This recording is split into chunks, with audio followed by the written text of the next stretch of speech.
Hello everyone, welcome to JPS platform. I am Vinay Rajput and बहुत दिनों से क्लास नहीं हो पा रही थी। उसके लिए मैं आपसे माफ़ी मांगता हूं और कुछ कारण था जिसके कारण क्लास नहीं हो पा रही थी। तो कारण जैसे कि मैं बताऊं आपसे कि ऑफलाइन क्लासेस हमारी स्टार्ट हो रही है जेपीआईएस की भोपाल में। पहली ब्रांच स्टार्ट कर रहे हैं जेपीआईएस की, और वो जो ब्रांच है आपको अशोका गार्डन में स्टार्ट हो रही है। जो भी लोग आसपास के रीजन में रहते हैं, भोपाल के आसपास के रीजन में, आप आके क्लासेस कर सकते हैं, डेमो क्लास ले सकते हैं। तो डेमो क्लासेस में आपको आइडिया लग जाएगा कि ऑफलाइन क्लासेस कैसी होती हैं। नॉर्मली आप जानते हैं कि ऑफलाइन क्लासेस ऑनलाइन से ज़्यादा बेहतर होती है। आपको ज़्यादा इंटरेक्ट करने को मिलता है, आपके डाउट्स मैं फेस टू फेस क्लियर करूंगा। आपको प्रॉब्लम को टैकल करने की जो टेक्निक है वो आती है कि कैसे प्रॉब्लम जब सामने पूछे जाते हैं तो कैसे उसको टैकल करना चाहिए, कैसे उसको हैंडल करना चाहिए। तो ऑफलाइन क्लासेस की अपनी बेनिफिट है, उसको कभी भी ऑनलाइन क्लासेस रिप्लेस नहीं कर सकता है। लेकिन फिर भी अगर आपके पास ऑप्शन नहीं है तो ना होने से अच्छा है कि ऑनलाइन क्लासेस में आप पढ़ाई करें। तो इसलिए मैं आपको क्लास नहीं ले पा रहा था। अब क्लास कंटिन्यू होगी, और उसके साथ ही साथ यूपीएससी की एग्जाम थी। मैंने सोचा कि लोग थके होंगे, बहुत लोग तैयारी में लगे थे, थके होंगे। मैंने बोला 2-4 दिन की छुट्टी वैसे भी मिल जाए, तो इसी दौरान मैंने कोचिंग में भी वर्क किया ताकि ऑफलाइन क्लासेस भी हमारी खुल जाए, और इस दौरान आप बिजी भी थे। तो आज से फिर स्टार्ट करते हैं। और जो भी एग्जाम में क्वेश्चन आया यूपीएससी के, आपने देखा होगा क्वेश्चन फंडामेंटल पे थे, क्वेश्चन ट्रिकी थे। क्वेश्चन अगर आपने फंडामेंटल पे वर्क नहीं किया, बेसिक क्लियर नहीं है, तो क्वेश्चन सॉल्व नहीं कर पाएंगे। करंट से रिलेटेड था क्वेश्चन, ज्योग्राफी देख लो, अगर ज्योग्राफी के अलावा आप साइंस का क्वेश्चन देख लो, जैसे कि बी सेल टी सेल पे भी क्वेश्चन आया है इम्यूनिटी से रिलेटेड। मैंने बहुत पहले ही जिक्र किया था आपसे बी सेल टी सेल पे, जबकि मैंने आपको पढ़ाया नहीं है, लेकिन मैंने जिक्र जरूर किया था इम्यूनिटी में कि बी सेल्स टी सेल्स होते हैं। ठीक है, अब बी सेल का फुल फॉर्म क्या है, आपको कभी पता चला बी सेल का फुल फॉर्म क्या होता है? बी सेल टी सेल होता है ना इम्यूनिटी में, मैंने आपको जिक्र किया है, पढ़ाऊंगा मैं जब इम्यूनिटी पढ़ाऊंगा, बट जिक्र तो मैंने किया था आपसे। B cell bursa of Fabricius, bursa of Fabricius उसका फुल फॉर्म है, या बर्सा ऑफ फैब्रिकाई, ये इसका फुल फॉर्म होता है बी सेल। एक्चुअल जो कि बर्ड में पाए जाते हैं, लेकिन बर्ड में जो बर्सा ऑफ फैब्रिकस पाया जाता है वो स्ट्रक्चर हमारे बॉडी में नहीं होती है, हमारे बॉडी में वो स्ट्रक्चर नहीं होती है। तो उसी से कंपेरेबल एक स्ट्रक्चर हमारे बॉडी में होती है जिसको हम बोलते हैं बोन मैरो। बोन मैरो, तो हमारे में बी का मतलब है बोन मैरो, लेकिन एक्चुअल जब खोज हुई थी तो वो बर्ड्स में हुई थी, पक्षी में हुई थी। पक्षी में वहां पे बर्सा ऑफ फैब्रिकियस वहां पे पाया जाता है, तो वहीं से नाम पड़ा बी सेल। लेकिन हमारे यहाँ बर्सा ऑफ फैब्रिकियस नहीं होती है, बर्सा ऑफ फैब्रिसियस नहीं होता है, या बर्सा ऑफ फैब्रिकाई भी बोलते हैं। ये हमारे बॉडी में ये स्ट्रक्चर नहीं होता है, तो इसी से कंपेरेबल स्ट्रक्चर हमारे बॉडी में बोन मैरो है, उसके नाम से हम रिलेट करते हैं कि B cell. B cell human में बी सेल का मतलब होता है, बी मतलब होता है बोन मैरो। तो ये सब जिक्र मैं करूंगा आपसे इम्यूनिटी में। लेकिन हल्की क्वेश्चन आई थी इस बार कि इम्यूनिटी में रिलेटेड कौन सी है जो हमें बॉडी बचाती है बाहर के इन्फेक्शन से, बी सेल टी सेल, ये क्वेश्चन आए हुए। तो मैंने आपसे जिक्र किया था। डीएनए में क्वेश्चन आया है, डीएनए बार कोडिंग पे, तो मैंने डीएनए में आपको पहले ही पढ़ाया था, डीएनए फिंगर प्रिंटिंग की बात की थी, जिसमें नॉन कोडिंग डीएनए जो होते हैं, जो बॉडी में आपने पढ़ा होगा, जब मैंने आपको पढ़ाया नॉन कोडिंग डीएनए आपके बॉडी में, वो डीएनए फिंगर प्रिंटिंग में यूज किए जाते हैं। DNA finger printing, DNA profiling, DNA आप समझते हो कि फॉरेंसिक साइंस में भी यूज किए जाते हैं। अपराधी विज्ञान को, अपराध को पकड़ने के लिए यूज किए जाते हैं। आपके पूर्वज कहां से आए थे इसमें पकड़ने में यूज किए जाते हैं, पता करने में आपके पूर्वज कहां से आए थे, आप किस देश से आए हो इसमें पता करने के लिए यूज किए जाते हैं। तो ये डीएनए फिंगरप्रिंटिंग का यूज किया जाता है। नॉन कोडिंग जो डीएनए होता है, 95% के लगभग पार्ट आपके बॉडी का जो डीएनए है वो नॉन कोडिंग है, किसी काम का नहीं है। वो उसका ट्रांसक्रिप्शन और ट्रांसलेशन में कोई रोल नहीं है, 95%। वो उसका यूज कहां करते हैं हम लोग, उसका रूल और उसका यूज कहां करते हैं हम लोग, उसका यूज हम लोग डीएनए फिंगर प्रिंटिंग में करते हैं। तो ये डीएनए बार कोडिंग आपने पढ़ा होगा, डीएनए बार कोडिंग मैंने क्वेश्चन में आया है आपका, मैंने हिंट किया था आपको। आगे डीएनए बार कोडिंग ये बायोटेक्नोलॉजी का पोर्शन है, कहीं ना कहीं वहां पढ़ने को मिलता है। तो वो सारी चीजें आपको जब मैं सब्जेक्ट के साथ पढ़ाता जाऊंगा तो सब मिलते जाएंगी, इसीलिए करते जाए। इन्वायरमेंट इकोलॉजी में जो क्वेश्चन आए हैं वो भी फंडामेंटल पे हैं। जैसे एसिड रेन पे क्वेश्चन आया है कि सल्फर डाइऑक्साइड और नाइट्रोजन डाइऑक्साइड, ये नाइट्रस ऑक्साइड जो NO2 होते हैं, वाटर के साथ क्रिया करके HNO3 बनाते हैं और H2SO4 बनाते हैं। ऑप्शन में था CO नहीं, CO नहीं, कार्बन मोनोऑक्साइड नहीं, कार्बन मोनोऑक्साइड नहीं, कार्बन डाइऑक्साइड होता है ना तो वो H2CO3 बनाता है, कार्बोनिक एसिड, ठीक है ना। लेकिन उसमें भी देखना पड़ता है कि एसिड रेन में जो pH होती है वो 4-5 के आसपास पहुंच जाती है। ये सब जिक्र मैं आपसे करूंगा, इन्वायरमेंट में भी होगी, ज्योग्राफी में भी होगी। तो क्वेश्चन बहुत अच्छा है। आई होप जो लोगों ने एग्जाम दिया है उनका एग्जाम अच्छा गया हो, नहीं अच्छा गया हो तो भी चिंता करने की बात नहीं है, आपको तैयारी में लगे रहना है। ये बहुत बड़ा एग्जाम है, देश का सबसे बड़ा एग्जाम है, दुनिया का 2nd नंबर का टफेस्ट एग्जाम है। तो ये होते रहेगा, हो सकता है एग्जाम अच्छा ना जाए, लेकिन उससे कोई घबराने की बात नहीं है। जो लोग टॉप किए हैं उनका भी कभी एग्जाम अच्छा नहीं गया था, तभी तो बाद में फिर एग्जाम दिए और फिर बाद में टॉप किए, तो उसमें कोई बड़ी बात नहीं है। ह्यूमन बींग्स हैं, गलतियां होती हैं, हम आगे सीखते जाएंगे, अपनी गलतियों को सुधारते जाएंगे, जहां हमारी कमी है उसको फुलफिल करते जाएंगे, हम आगे निकल जाएंगे। ठीक है, एग्जाम से हमारी सक्सेस का कोई लेना देना नहीं। आप तैयारी कीजिए, अपने मन से तैयारी कीजिए, दिल लगा के तैयारी कीजिए, जीरो जान से तैयारी कीजिए, देखिए फिर आगे निकलना ही है। ठीक है, तो आज मैं आपसे न्यूक्लियस पे चर्चा करूंगा। न्यूक्लियस आज लास्ट है आपका सेल ऑर्गेनल। सेल में मैंने सारे सेल ऑर्गेनल आपको पढ़ा दिए, सारे कोशिकांग मैंने आपको पढ़ा दिया, जैसे mitochondria, chloroplast, Golgi body, lysosome, ribosome, सब कुछ मैंने कवर किया आपसे। ठीक है, ताकि आप मेंस में भी लिख पाओ, अंडरस्टैंडिंग मैंने देने की कोशिश की है। ठीक है, और ये याद रखना, कुछ भी मेंस की राइटिंग जो भी लिखनी है, राइटिंग तो आपको सजा कर लिखना है कि आपको कौन से अच्छे वर्ड लिखने हैं, कौन से अच्छे वर्ड उसमें डालने हैं राइटिंग के अंदर। मेंस में अच्छे टेक्निकल वर्ड जो उसमें अगर डालते हो तो वो उस राइटिंग की, उस आंसर की सुंदरता निखर के आती है, तो वो आपको सेलेक्ट करना रहता है। लेकिन कॉन्सेप्ट अगर आपके पास है तो ही आप लिख पाओगे, रट के नहीं। ये सब कोई जानते हैं कि रट के कुछ नहीं लिखा जा सकता है। कॉन्सेप्ट है, देन आपके आर्ट के ऊपर है, आपकी आर्ट ही उस चीज को रिप्रेजेंट करेगी कि आप किस प्रकार से सुंदर राइटिंग लिख के देते हो एग्जामिनर के सामने, तो किस प्रकार की राइटिंग आप करते हो। उसके लिए आपको कॉन्सेप्ट, पहली क्राइटेरिया है कि कॉन्सेप्ट समझे किसी भी सब्जेक्ट का, तब आप लिख पाएंगे जाके। ठीक है, तो न्यूक्लियस की बात करते हैं। ये लास्ट सेल ऑर्गेनल है, सारे कोशिकांग मैंने पढ़ा दिया। उसके बाद विटामिन में कुछ विटामिन बचे हुए हैं, उसके बाद तुरंत हम लोग डाइजेशन में एंट्री करेंगे, डाइजेशन, पाचन तंत्र। ठीक है, तो न्यूक्लियस की बात करते हैं। अब क्लासेस रेगुलर होंगी, ठीक है ना। I am sorry for that कि क्लासेस में नहीं कर पाया, बट कहीं ना कहीं मैं ऑफलाइन क्लासेस में बिजी था। ऑफलाइन क्लासेस स्टार्ट हो रही है 25 जून, पहली बैच होगी, और 10 जुलाई से दूसरी बैच होगी।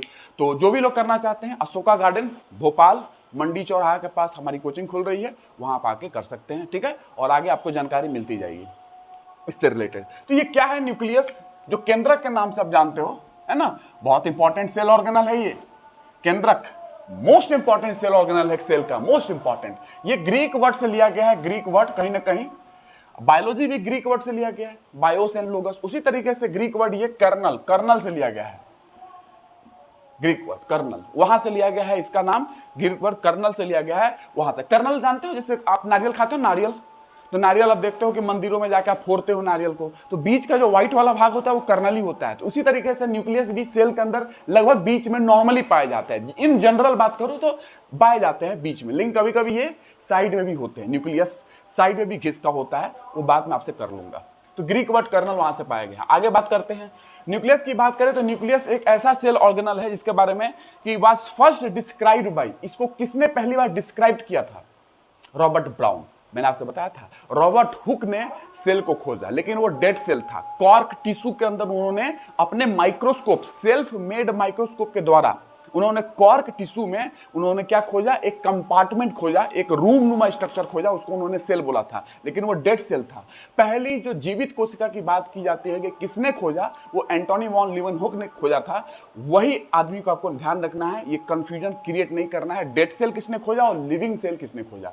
रॉबर्ट ब्राउन सेल के अंदर न्यूक्लियस को खोजा, यह आपको ध्यान रखना है। तो सेल ऑर्गेनल, ये एक सेल ऑर्गेनल है,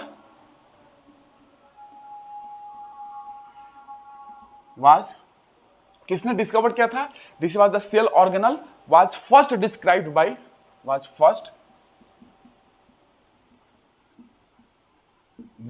by रॉबर्ट ब्राउन।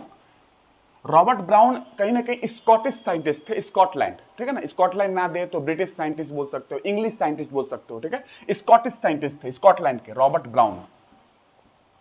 इन 1831 के आसपास की बात है, 1831 में इन्होंने न्यूक्लियस को खोजा था, डिस्क्राइब किया था, ठीक है। In as early in 1831, as early लिखो, एग्जैक्ट आपको लिखना है ना, इस तरीके से लिख सकते हो, as early in 1831।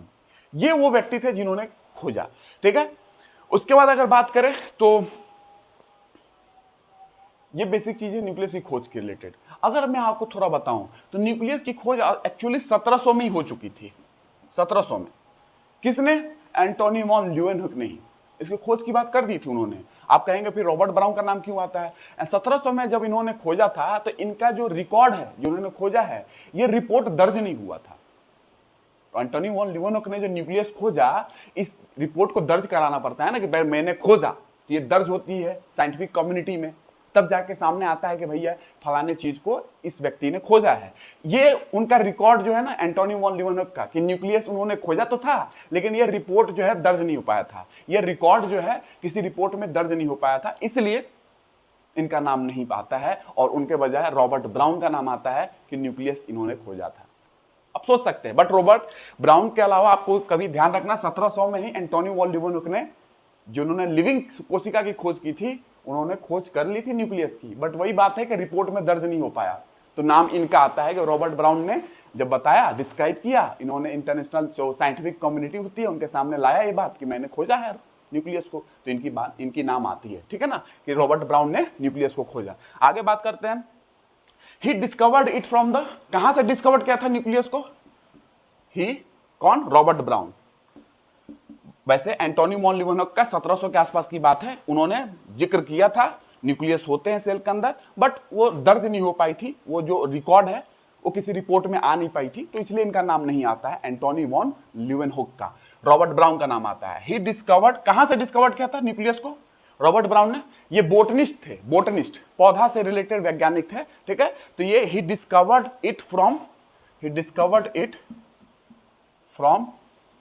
The pollen grain. जानते हैं pollen grain?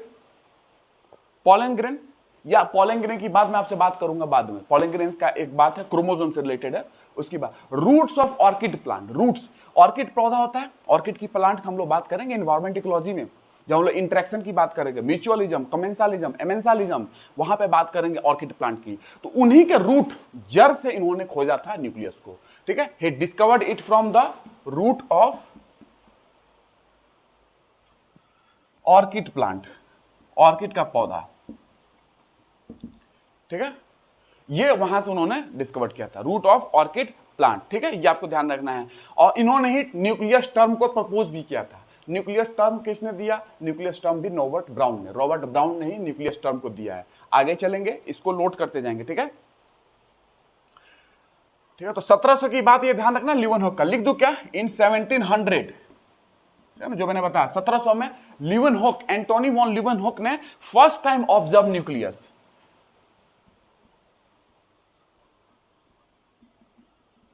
First time observe nucleus, कहां पे? In RBC of salmon fish, salmon fish के आरबीसी में, यानी कि मछलियों के आरबीसी में न्यूक्लियस होता है। हमारे आरबीसी, हमारे मतलब ह्यूमन बींग्स के मैच्योर आरबीसी में, जो परिपक्व आरबीसी है, जो मैच्योर हो चुके हैं, उनमें न्यूक्लियस नहीं पाया जाता, लेकिन मछलियों के आरबीसी में न्यूक्लियस होता है। और साथ के साथ एम्फीबियन जो होते हैं, एम्फीबियंस, उनके भी आरबीसी में न्यूक्लियस पाया जाता है, ये ध्यान रखना है। हमारे में नहीं होता है, हमारे मैच्योर आरबीसी में न्यूक्लियस नहीं होता है, केंद्रक नहीं होता है। तो ये वहां पे 1700 में लीeuwenhoek ने पहली बार ये खोज लिया था, ऑब्जर्व किया था nucleus in the RBC of salmon fish. Salmon fish के आरबीसी में उन्होंने पहली बार तो बता ही दिया था कि हाँ होता है, बट वही है, दर्ज नहीं हो पाया ये रिपोर्ट, तो नाम इनकी आती है रॉबर्ट ब्राउन की, बस यही बात है। जब तक आप अपनी बात को साइंटिफिक कम्युनिटी में नहीं बताओगे, जब तक दर्ज नहीं होगा, आपका नाम नहीं आएगा। तो रॉबर्ट ब्राउन वो साइंटिस्ट है जिन्होंने इस बात को कहा, लोगों के सामने बताया कि हमने न्यूक्लियस खोजा, तो जाके लोगों के सामने आया। एंटोनी वॉन लीeuwenhoek ने नहीं बता पाए, उनकी रिपोर्ट दर्ज नहीं हो पाई थी, उनकी रिकॉर्ड। ये बेसिक चीजें, आगे चलते हैं। Nucleus is the most essential part of a cell. कभी पूछा जाए कि मोस्ट इसेंशियल पार्ट सेल का कौन है? Nucleus, most essential part of a cell. अब मैं इसको निकनेम से आपको बताता हूं। हर सेल ऑर्गेनल का निकनेम होता है। Mitochondria power house, Golgi body का भी निकनेम है ट्रैफिक पुलिस ऑफ सेल, साथ में lysosome suicidal bag, ribosome protein factory. Nucleus को भी निकनेम से जानते हैं। क्या निकनेम है? Control tower of cell, control tower of cell, मतलब पूरी की पूरी जो सेलुलर एक्टिविटी है, पूरा कंट्रोल न्यूक्लियस का ही ऊपर है। न्यूक्लियस ही पूरा कंट्रोल रखे हुए अपने पास। पूरा सेल की जो एक्टिविटी है, सारा कंट्रोल किसके पास है? न्यूक्लियस के पास। और क्या बोल सकते हैं? ब्रेन ऑफ सेल, ठीक है। इसमें डिटेल में नहीं जा रहा हूं बिकॉज इसमें भी कुछ बातें की जा सकती है, बट ब्रेन जो हमारी है ना, हमारे पूरे बॉडी में कौन रेगुलेट कर रहा है आपकी सारी बॉडी की मैकेनिज्म एक्टिविटी को? ब्रेन। उसी तरीके से सेल का जो ब्रेन है वो न्यूक्लियस है, ब्रेन ऑफ सेल। उसके बाद कंट्रोलिंग रूम बोलते हैं, कंट्रोलिंग रूम, कंट्रोल रूम होता है ना जो कंट्रोल करता है, कंट्रोलिंग रूम के नाम से भी जाना जाता है इनको, ठीक है। तो ये सब इनके नाम है जो निक नेम से इनको जाना जाता है। Control tower of cell, brain of cell, controlling room के नाम से भी इसको जाना जाता है। कोशिका नियंत्रण कक्ष, कोशिका नियंत्रण कक्ष कौन है? न्यूक्लियस। आगे देखते जाएंगे, क्योंकि न्यूक्लियस के अंदर कुछ पाया जाता है, क्रोमोसोम, जो क्रोमोसोम के अंदर ही डीएनए होते हैं, उसी डीएनए के किसी पार्ट को हम लोग जीन बोलते हैं, इतना पता होगा आपको, ठीक है। तो ये बेसिक चीज है। आगे इसमें नहीं करेंगे कि it directs and control all the cellular activity. ये इसका मतलब क्या है? इनका मतलब जो मैंने लिखा है, इट डायरेक्ट्स, न्यूक्लियस क्या करता है? It directs and control all the cellular activity. कैसे? देखिए, ये आपके पास कोशिका है, ये न्यूक्लियस है। मैंने ड्रॉ तो किया था पहली क्लास में भी, जब मैंने सेल का ड्रॉ किया था आपसे डिटेल में, वहां पे मैंने ड्रॉ किया है। ये न्यूक्लियस है, न्यूक्लियस डबल मेम्ब्रेन होगा। बहुत सारे कोशिका के अंदर जो कोशिकांग है वो एक मेम्ब्रेन वाले होते हैं, एक झिल्ली वाले, और कुछ दो मेम्ब्रेन वाले भी है, दो झिल्ली वाले। उसमें से न्यूक्लियस एक है, इसमें डबल मेम्ब्रेन है, माइटोकॉन्ड्रिया दूसरा और क्लोरोप्लास्ट तीसरा, जिसमें दो झिल्ली वाले स्ट्रक्चर है, दो झिल्ली। अंतर यह है यहाँ पे न्यूक्लियस में कि यहाँ पे पोर्स पाए जाते हैं, पोर्स, पोर है, पोर पाए जाते हैं, छिद्र पाए जाते हैं, ठीक है। तो क्यों है पोर, मैं उसकी बात करूंगा, बट इतना आपको ध्यान रखना है, पोर्स पाए जाते हैं। अब इसी के अंदर में आपको एक स्ट्रक्चर मिलेगा, इसको न्यूक्लियोलस बोलते हैं, न्यूक्लियोलस। मैंने से आपको जिक्र की है न्यूक्लियोलस की, ठीक है। उसके बाद यहीं पे आपको क्रोमोसोम मिल जाएंगे। अभी मैं कर लेता हूं जितना हो जाए जिक्र, अभी मैं क्रोमोसोम का कर लूंगा, अदरवाइज अगली नेक्स्ट क्लास में, एक अलग क्लास में आपको क्रोमोसोम बताऊंगा, क्योंकि ये डिटेल है। थोड़ी बहुत आपसे बात जरूर करूंगा क्रोमोसोम की आज में, ठीक है। क्रोमोसोम इसके अंदर में होता है, ठीक है। लेकिन क्रोमोसोम, आपको ये ध्यान रखना है, क्रोमोसोम सेल के अंदर हमेशा नहीं रहता है। जब सेल डिवाइड करती है, तो आपको पता है सेल डिवाइड भी होती है, कोशिका विभाजन भी होता है, ये भी पढ़ा जाता है। माइटोसिस, समसूत्री विभाजन होती है, माइटोसिस होती है, मियोसिस होती है, अर्धसूत्री विभाजन। तो ये जब सेल डिवीजन होता है ना, तब क्रोमोसोम दिखते हैं मेटाफेज स्टेज में। सेल डिवीजन के बहुत सारे स्टेज होते हैं, prophase, metaphase, anaphase, telophase. Metaphase stage में आपको क्रोमोसोम दिखते हैं, बाकी किसी स्टेज में क्रोमोसोम नहीं दिखता है। बाकी नॉर्मली आपको देखोगे तो आपको क्रोमैटिन के जाल दिखते हैं, क्रोमैटिन फाइबर दिखते हैं। क्रोमैटिन फाइबर क्या है? कुछ नहीं है, डीएनए ही है। वो डीएनए ही ऑक्टामर, मतलब हिस्टोन प्रोटीन पर लिपटा हुआ है, डीएनए हिस्टोन प्रोटीन पर लिपटा हुआ है, उसी को मिला के हम लोग क्या बोलते हैं? क्रोमैटिन फाइबर, क्रोमैटिन फाइबर के नाम से जानते हैं। वही क्रोमैटिन फाइबर आपको नॉर्मली न्यूक्लियस में होता है, लेकिन जब कोशिका डिवाइड करने जाती है, कोशिका विभाजन के समय आती है, तो वही क्रोमैटिन फाइबर कंडेंस होके, संघनित होके क्रोमोसोम जैसे स्ट्रक्चर में बदल जाता है, कन्वर्ट हो जाता है। तो क्रोमोसोम हमेशा नहीं दिखता है। सेल डिवीजन के समय मेटाफेज स्टेज में आपको क्रोमोसोम दिखते हैं, ये आपको ध्यान रखना है।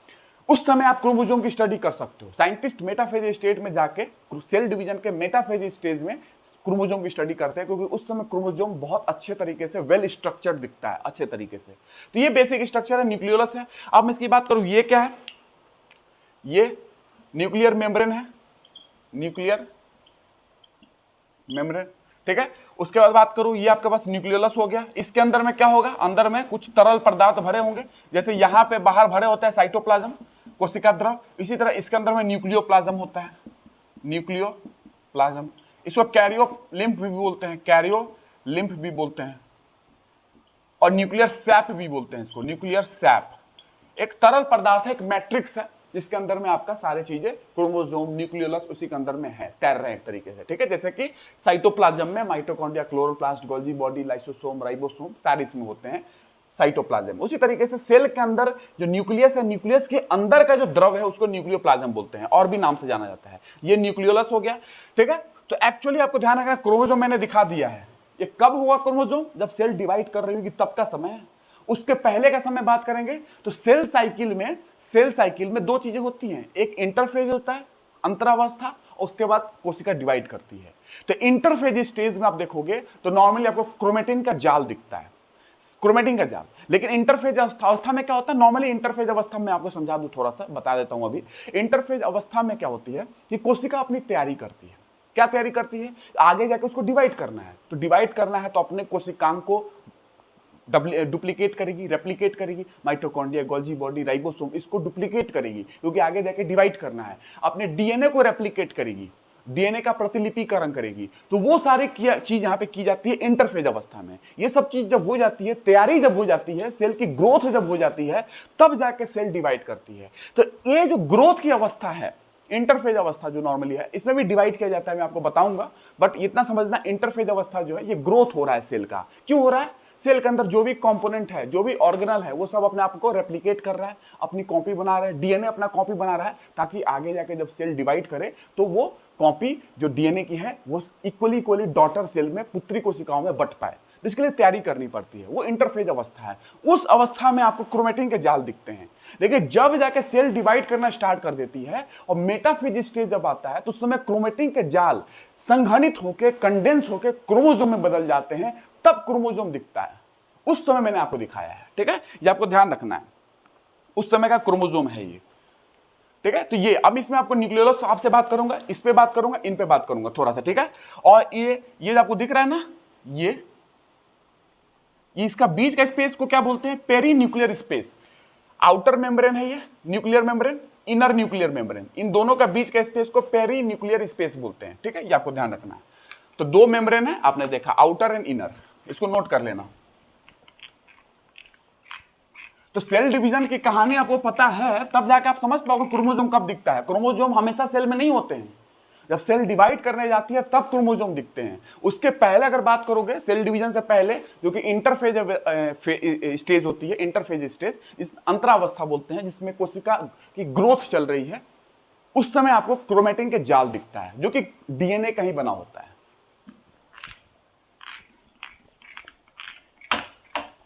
ठीक है। आमतौर पर लोग बोल देते हैं क्रोमोसोम क्रोमोसोम, तो ये आपको ध्यान रखना है, गुणसूत्र आपको कब दिखता है। क्रोमोसोम मतलब क्या है? गुणसूत्र, ठीक है, ये आपको ध्यान रखना। आगे चलते हैं, कंट्रोलिंग सेंटर ऑफ सेल। कभी पूछे कंट्रोलिंग सेंटर सेल का किसको बोलते हैं? इसी को। कंट्रोल टावर किसको बोलते हैं? इसी को बोलते हैं। ब्रेन ऑफ सेल किसको बोलते हैं? सब इसी का नाम है, कंट्रोलिंग सेंटर भी इसी को बोलते हैं, ठीक है। कैसे कंट्रोल कर रहा है? और उसके बाद अगर बात करो थोड़ी सी कि स्टडी ऑफ न्यूक्लियस, वो ब्रांच ऑफ बायोलॉजी कौन है जिसमें न्यूक्लियस की स्टडी होती है? तो वो है karyology. Karyology, KARYO logy. It is the branch of biology which deals with the study of nucleus. Nucleus की स्टडी करते हैं, स्टडी ऑफ न्यूक्लियस, ठीक है। और कैरियोकाइनेसिस क्या होती है? कैरियोकाइनेसिस जैसे साइटोकाइनेसिस होती है, cell division, cytokinesis. Karyokinesis nucleus का डिवीजन हो रहा है। कैरियोकाइनेसिस में क्या हो रहा है? Nucleus division. Karyokinesis division of nucleus, इसको आपको ध्यान रखना है। ये टर्म्स वगैरह आपको ध्यान रखना है, क्वेश्चन बहुत अच्छे आ रहे हैं आजकल यूपीएससी में, और एमपीपीएससी हो चाहे कोई भी स्टेट की पीएससी हो, सारे में आप क्वेश्चन का लेवल अच्छा आने लगा है, ठीक है ना। इसलिए मैं आपको थोड़ा पढ़ा रहा हूं ठीक से। जो भी लोग पिछला लेक्चर देखेंगे उनको पता चलेगा कि हाँ, चीजें पढ़ाई जा रही है जो रिक्वायर्ड है, ठीक है ना, इसलिए आपको ध्यान रखना है।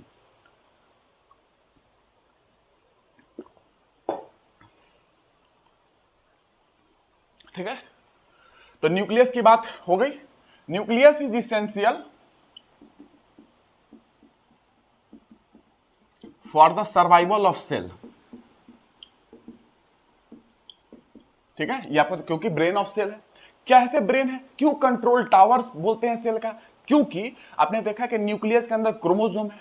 क्रोमोसोम बनता किस चीज से? मैंने आपको शुरुआत में पढ़ाया था, कभी लेक्चर लूंगा क्रोमोसोम पे, गुणसूत्र पे, चिंता नहीं करना है, पढ़ाऊंगा सब कुछ, कुछ भी नहीं छोड़ूंगा, जब एग्जाम में आता हो नहीं छोड़ेंगे हम, कुछ भी नहीं छोड़ेंगे।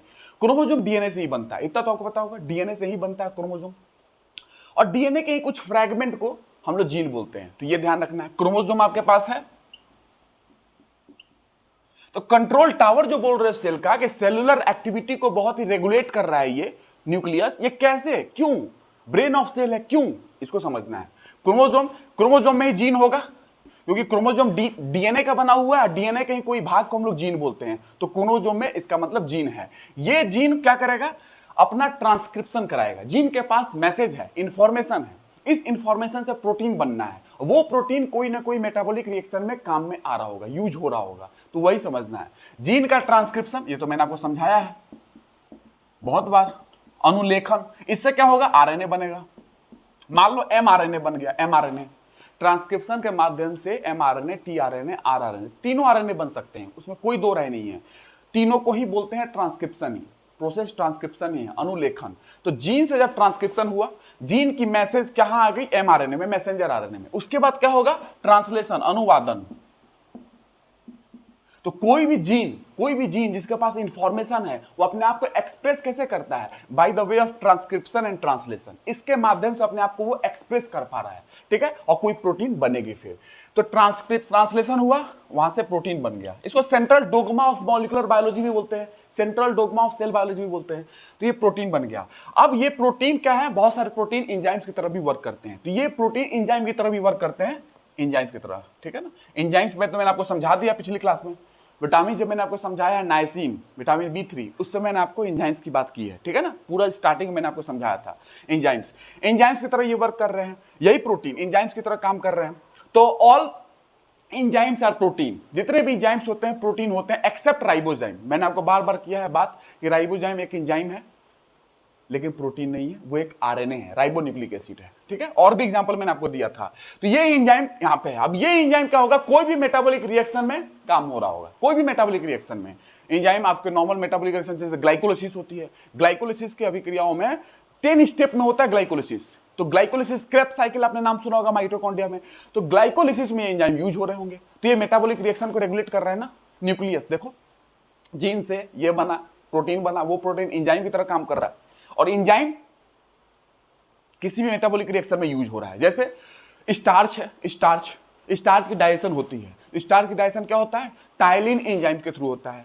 टाइलिन, जिसको सेलेरी एमाइलेज भी बोलते हैं, वो स्टार्च की डाइजेशन के बाद बनता है माल्टोज, आइसोमाल्टोज और लिमिट डेक्स्ट्रिन। तो ये कहीं ना कहीं डाइजेशन में भी यूज हो रहा है। तो मेटाबॉलिक रिएक्शंस वगैरह में ये एंजाइम्स यूज हो रहे हैं। तो कहीं ना कहीं आप समझ सकते हो कि न्यूक्लियस के अंदर जो क्रोमोसोम है, जिसमें जीन होता है, वो कोई ना कोई मेटाबॉलिक एक्टिविटी को रेगुलेट कर रहा है by the way of enzyme के माध्यम से। जो कि प्रोटीन बन रहे हैं, वही प्रोटीन एंजाइम की तरह काम कर रहे हैं और ये मेटाबॉलिक रिएक्शंस में अपना रोल प्ले कर रहे हैं। इसीलिए कंट्रोल टावर ऑफ सेल बोल रहे हो, ब्रेन ऑफ सेल बोल रहे हो, कंट्रोलिंग सेंटर बोल रहे हो, कंट्रोलिंग रूम बोल रहे हो, इसीलिए। ठीक है, तो कैरियोलॉजी के बारे में देखा। अब मैं आपको बात करता हूं कि एक्सेप्शन क्या है जहां पे न्यूक्लियस नहीं पाए जाएंगे। एक्सेप्शन, ओके, एक्सेप्शन तो मिलेंगे बायोलॉजी में, क्योंकि लाइफ बहुत डायनेमिक है। लाइफ बहुत डायनेमिक है तो अपवाद तो मिलेंगे, इसीलिए बायोलॉजी को साइंस ऑफ एक्सेप्शन भी बोलते हैं, अपवादों का विज्ञान। तो एक्सेप्शन क्या है, आरबीसी, रेड ब्लड कॉर्पसल्स। कभी कभी आप रेड ब्लड सेल भी बोलते हैं, सेल बोलना सही नहीं है, रेड ब्लड कॉर्पसल्स बोलना चाहिए। जब मैं आपको ब्लड पढ़ाऊंगा तो आपको बात इस पे करूंगा।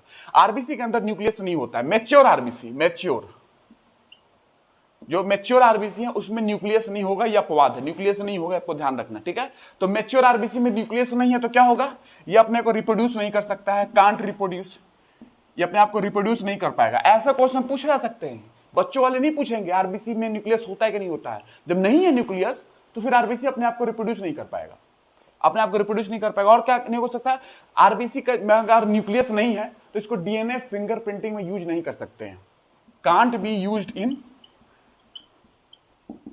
डीएनए फिंगरप्रिंटिंग, ठीक है ना, या डीएनए प्रोफाइलिंग, डीएनए टाइपिंग के नाम से जाना जाता है ये। उसके बाद ये टोटीपोटेंट भी नहीं हो सकते हैं। टोटीपोटेंट की बात मैं आपसे करूंगा, कांट बी टोटीपोटेंट, याद रखना ये टर्म, इसकी बात मैं आपसे अलग से करूंगा। टोटीपोटेंट, ये टोटीपोटेंट भी नहीं हो सकते हैं क्योंकि इनके पास न्यूक्लियस नहीं है, या अपवाद है ये। और बात करूं सीव ट्यूब सेल, दूसरा अपवाद, sieve tube cell of phloem. Phloem क्या होता है, फ्लोएम आपको बताऊंगा मैं कि ये ट्रांसपोर्ट टिश्यूज होते हैं। तो ये फूड का ट्रांसलोकेशन करते हैं प्लांट्स के अंदर, फूड को एक जगह से दूसरी जगह भेजते हैं। तो उनके अंदर ये सिप ट्यूब सेल्स होते हैं। सिप ट्यूब सेल्स, इन कोशिकाओं में भी न्यूक्लियस नहीं होता है, बस इतना ध्यान रखना है, दो। लेकिन वही अगर मछलियों की बात कर ले, साल्मन मछली, उसमें आरबीसी था, एंटोनी वॉन लीवेनक ने खोजा, मैंने बताया था 1700 में, लेकिन बात वो दर्ज नहीं हो पाई, वो रिपोर्ट जो है किसी रिकॉर्ड में नहीं आ पाया, इसलिए एंटोनी वॉन लीवेनक का नाम नहीं जाता है कि न्यूक्लियस उन्होंने खोजा, ये नाम जाता है रॉबर्ट ब्राउन को।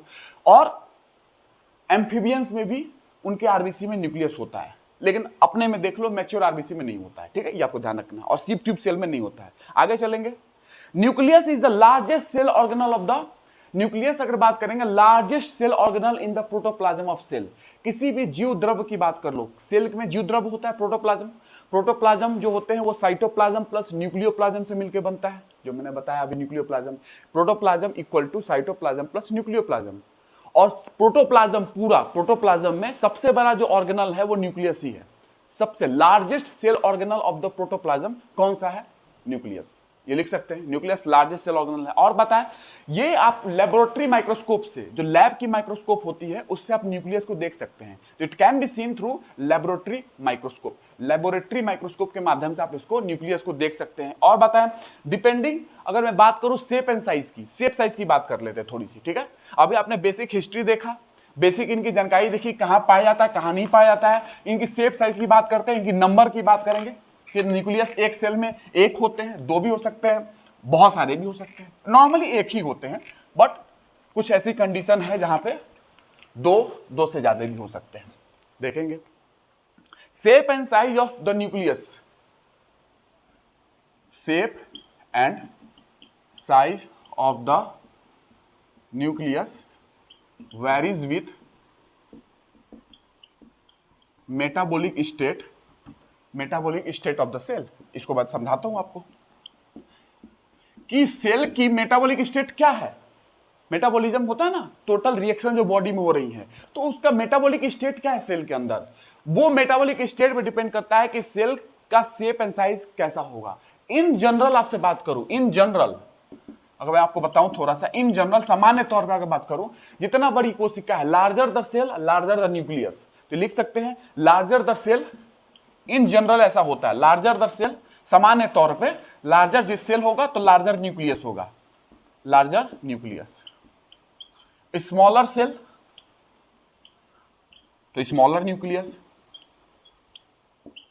ये इन जनरल होता है, ठीक है। लेकिन मेटाबॉलिक स्टेट पे भी डिपेंड करता है सेल का। जैसे अगर सेल के अंदर, इफ इन ए सेल, अगर सेल के अंदर ऐसा हुआ कि nucleus is larger in proportion to cytoplasm, cytoplasm कोशिका द्रव्य के प्रोपोर्शन में न्यूक्लियस बड़ा है, न्यूक्लियस लार्जर इन प्रोपोर्शन है टू साइटोप्लाज्म, तो क्या होगा मतलब। तो पहला अगर केस बनाऊं मैं, लिखते जाए, इसको नोट कर लिया आपने, ठीक है। ये केस बताता हूं आपको, मेटाबॉलिक स्टेट जो मैंने लिखा है ना उसके आधार पे। ये तो इन जनरल मैंने बात कर लिया कि लार्जर होगा तो लार्जर होगा, छोटा होगा तो छोटा होगा, ठीक है। न्यूक्लियस पहला case, if in a cell, if in a cell, पहला केस न्यूक्लियस ऐसा दिखता है आपको सेल के अंदर, nucleus is larger in proportion, nucleus का जो प्रोपोर्शन है लार्जर प्रोपोर्शन है टू साइटोप्लाज्म, कोशिका द्रव्य का प्रोपोर्शन में, ठीक है। साइटोप्लाज्म के प्रोपोर्शन में न्यूक्लियस बड़ा दिख रहा है, इसका मतलब सेल एक्टिव है। इसका मतलब क्या होगा, इसका मतलब एक्टिव सेल है, वो सक्रिय कोशिका है। तो उसकी मेटाबॉलिक स्टेट के आधार पर देखिए, न्यूक्लियस बड़ा है इन प्रोपोर्शन टू साइटोप्लाज्म, तो वो एक्टिव कोशिका है। न्यूक्लियस इज मच स्मॉलर, अगर न्यूक्लियस छोटा है, दूसरा case, nucleus is much smaller, nucleus अगर छोटा है। अच्छा, छोटे न्यूक्लियस को क्या बोलते हैं, थोड़ा टेक्निकल टर्म आप ध्यान रखिएगा, कभी कभी आंसर राइटिंग में आप टेक्निकल टर्म लिखते हैं तो आपके आंसर जो है अच्छी बन के आती है, अच्छी झलकती है, अच्छा दिखता है और नंबर मिलने के चांसेस होते हैं। आप एक उससे टेक्निकल टर्म आपको यूज करना चाहिए। एक आंसर का अपना एक टेक्निकल टर्म्स होते हैं, किसी भी आंसर को आप लिख रहे हो, किसी भी क्वेश्चन का आंसर लिख रहे हो, उसके लिए एक पर्टिकुलर वर्ड होते हैं, अगर वो आप आंसर में डाल रहे हैं उससे आंसर की जो सुंदरता है वो निखर के आती है, ठीक है ना। इससे आपको नंबर मिलने के चांसेस बढ़ जाता है। तो न्यूक्लियस इज मच स्मॉलर, मतलब पिक्नोटिक न्यूक्लियस बोलते हैं इसको, पिक्नोटिक न्यूक्लियस, छोटा न्यूक्लियस है। पिक्नोटिक न्यूक्लियस होगा तो अगर न्यूक्लियस छोटा है तो डोरमेंट होगा, डोरमेंट सेल है वो, मतलब जैसे डोरमेंट वोल्केनो होता है ना, डोरमेंट वोल्केनो डोरमेंट हो चुका है, कुछ याद होगा, नॉरकंडम, कुछ बैरन आइलैंड, बैरन कहां, अंडमान निकोबार, वही डोरमेंट, डोरमेंट सेल है वो, ठीक है। तो ये आपको ध्यान रखना है कि न्यूक्लियस अगर छोटा है तो डोरमेंट सेल है। अगर बोथ न्यूक्लियस एंड साइटोप्लाज्म, दोनों nucleus and cytoplasm double in volume, आयतन में अगर बड़े डबल हो चुके हैं न्यूक्लियस एंड साइटोप्लाज्म दोनों, तीसरा कंडीशन होगा both nucleus and cytoplasm double in volume, double in volume, volume में अगर डबल हो चुके हैं दोनों, इसका मतलब कोशिका डिवाइड कर रही है, डिवाइडिंग सेल है वो। ऐसा होता है तो डिवाइडिंग सेल है, कोशिका विभाजन में जा रही है या विभाजन हो रहा है उसका, ठीक है, डिवाइडिंग सेल है। तो ये आपको ध्यान रखना है, बेसिक चीज है। मेटाबॉलिक स्टेट पे डिपेंड करता है न्यूक्लियस का साइज।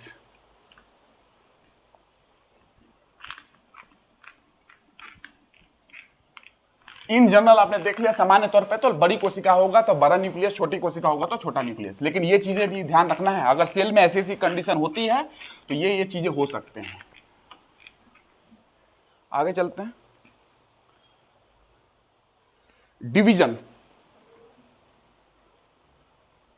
अगर मैं बताऊं आपसे बात करूं थोड़ा सा, सेल डिवीजन की बात मैं आपसे अलग से करूंगा, सेल डिवीजन मैं आपको पढ़ाऊंगा, बट इतना आपको ध्यान रखना है कि क्रोमोसोम जो मैंने आपको बताया है वो सेल डिवीजन जब होती है तभी दिखता है।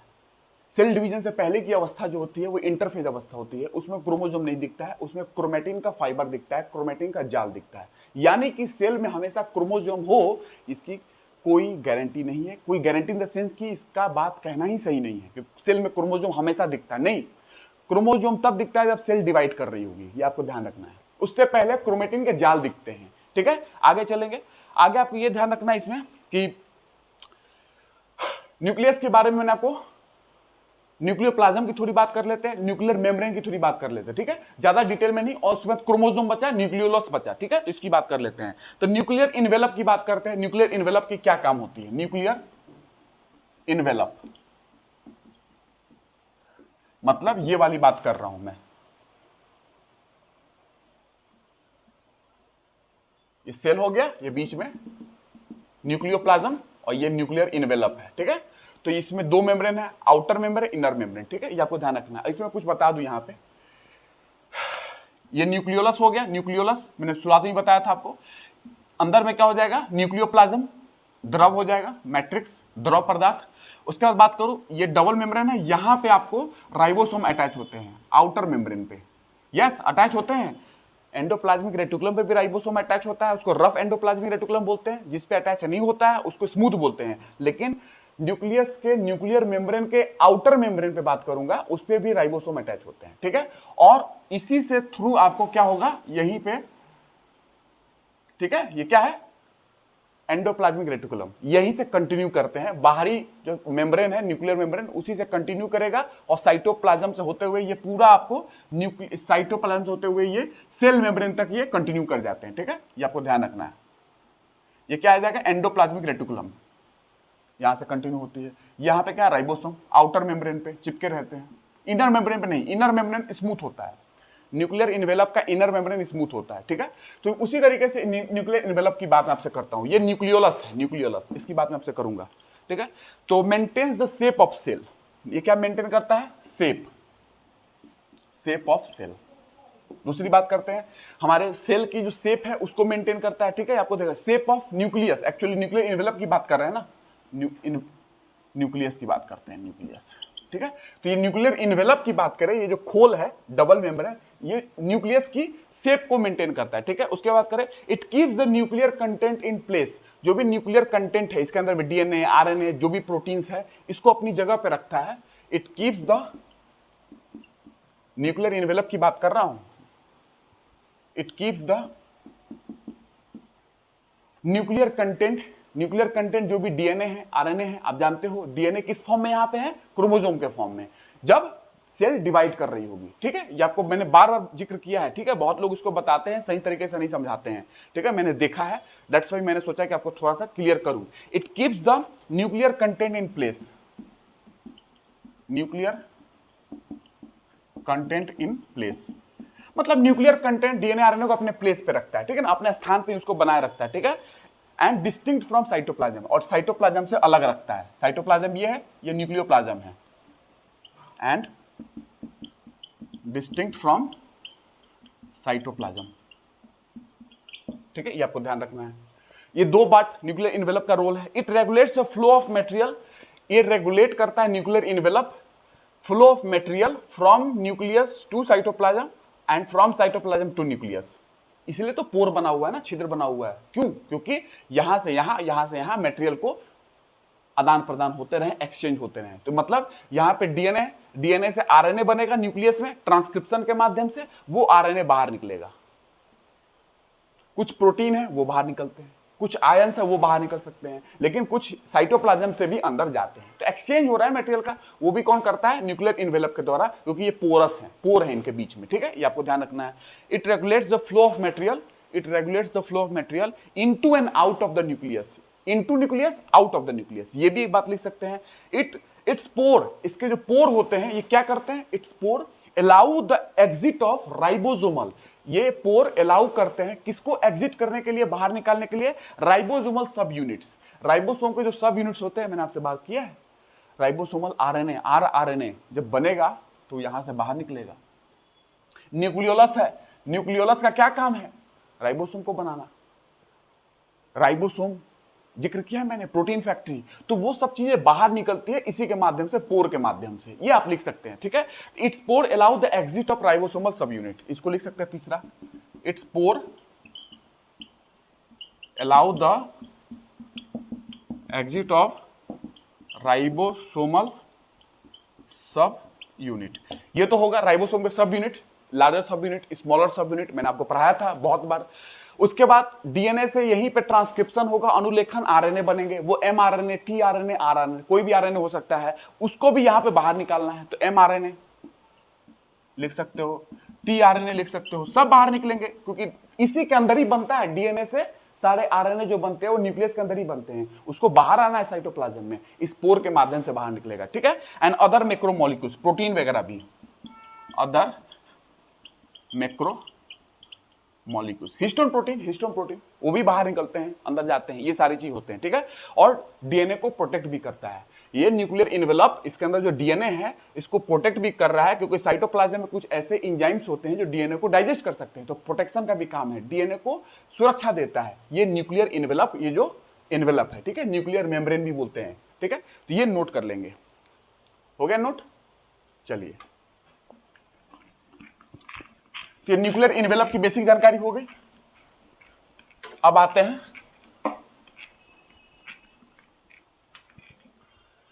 अब मैं आपको बताता हूं एक्चुअली न्यूक्लियस में कितने कितने परसेंट में क्या होता है। न्यूक्लियस अगर देखेंगे तो न्यूक्लियस में डीएनए 9 से 12% होगा, डीएनए 9 से 12%, न्यूक्लियस के अंदर, केंद्रक के अंदर डीएनए 9 से 12%, आरएनए कितना होगा 5% के आसपास, आरएनए 5%। उसके बाद क्या होगा, हिस्टोन प्रोटीन भी होते हैं, हिस्टोन प्रोटीन 12 से 15% के आसपास, 12 से 15% हिस्टोन प्रोटीन होता है। कुछ और भी प्रोटीन होते हैं, अदर प्रोटीन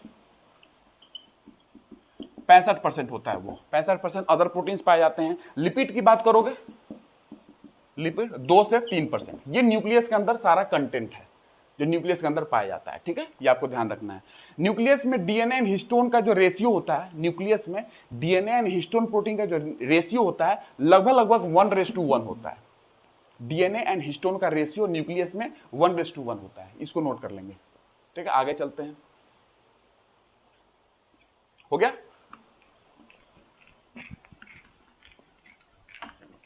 ठीक है, अब मैं आपसे पूछूं कि न्यूक्लियस एक सेल में कितने होते हैं, तो न्यूक्लियस एक सेल में आपको नॉर्मली एक मिल सकता है, एक न्यूक्लियस नॉर्मली होते हैं, लेकिन मल्टी न्यूक्लिएट कंडीशन में होते हैं। तो जब कभी एक न्यूक्लियस आपको मिले, ठीक है, एक न्यूक्लियस आपको अगर मिलता है तो एक न्यूक्लियस नॉर्मली आपके सेल में रहता है, नॉर्मली एक सेल है उसका अंदर एक न्यूक्लियस मान लीजिए है, ठीक है, ठीक, अच्छी बात है।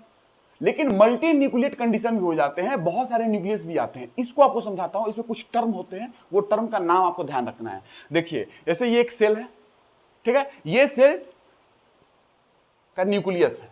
अब क्या हो रहा है कि ये जो सेल है डिवाइड कर रही है, डिवीजन ऑफ न्यूक्लियाई, यहां पे क्या हो रहा है, डिवीजन, कैसे मल्टी न्यूक्लिएट कंडीशन बनता है, multi nucleus, division of nuclei several times, बहुत बार इस न्यूक्लियाई का डिवीजन हो गया। ये कोशिका है, इसका ये न्यूक्लियस है, ये डिवीजन कोशिका का जो यहाँ पे जो डिवीजन हो रहा है, किसका हो रहा है, न्यूक्लियाई का डिवीजन हो रहा है, मतलब इस न्यूक्लियस का डिवीजन सेवरल टाइम्स हो रहा है। इसका मतलब क्या होगा, बहुत सारे बन जाएंगे, बहुत सारे, इसी न्यूक्लियस का डिवीजन हुआ बहुत बार, तो बहुत सारे छोटे छोटे क्या हो गया, न्यूक्लियस बन गया। इसको बोलते हैं सिनोसिटिक कंडीशन, इसको क्या बोलते हैं, इस मल्टी न्यूक्लिएट कंडीशन, बहुत सारे न्यूक्लियस हो गया, इस प्रकार के कंडीशन को हम लोग बोलते हैं सिनोसिटिक कंडीशन। ये पूछा जाएगा आपसे, ठीक है। तो ये एक सेल, उसका जो न्यूक्लियस है वो बहुत बार डिवाइड किया सेवरल टाइम्स, और ये बहुत सारे न्यूक्लियस बन गए, मल्टी न्यूक्लिएट कंडीशन, उस प्रकार के कंडीशन को सिनोसिटिक कंडीशन बोलते हैं, ठीक है। और ये भी हो सकता है हमारे पास बहुत सारे कोशिका है, बहुत सारे कोशिका है, ये सारे कोशिका फ्यूज कर गए और एक कोशिका बना और 1 2 3 4 4 न्यूक्लियस आपको मिल गए। ये भी मल्टी न्यूक्लिएट कंडीशन हो गया, सारे फ्यूज कर गए कोशिका, तो ये बनते हैं सिंसीसियम। इस कंडीशन को बोलते हैं सिंसीसियम। सिंसीसियम, ये कंडीशन आपको ध्यान रखना है। तो मल्टी न्यूक्लिएट कंडीशन में दो है, सिंसीसियम एंड सिनोसिटिक कंडीशन। ठीक है, बस ये आपको ध्यान रखना, कभी भी पूछ ले। एग्जांपल बता दूं इसका, सेल डिवाइड हुआ लेकिन इसका न्यूक्लियाई जो है, न्यूक्लियस बहुत बार डिवाइड कर गया, तो मल्टी न्यूक्लिएट कंडीशन बन गया। इसको सिंसीसियम बोलते हैं, सिनोसिटिक कंडीशन बोलते हैं। इसमें कोकोनट का जो वाटर होता है ना, इसका एग्जांपल है। कभी एग्जांपल पूछ ले प्यार से तो बता दीजिएगा, कोकोनट वाटर इसका एग्जांपल है। उसमें मल्टी न्यूक्लिएट कंडीशन होता है। मल्टी न्यूक्लियस मतलब बहुकेंद्रक, बहुत सारे केंद्रक है, देखो ना। तो ये कोकोनट वाटर का एग्जांपल है, नोट कर लेंगे इसको। इन जनरल बात करें तो सेल में एक ही न्यूक्लियस होता है इन जनरल, लेकिन मल्टी न्यूक्लिएट भी हो सकते हैं।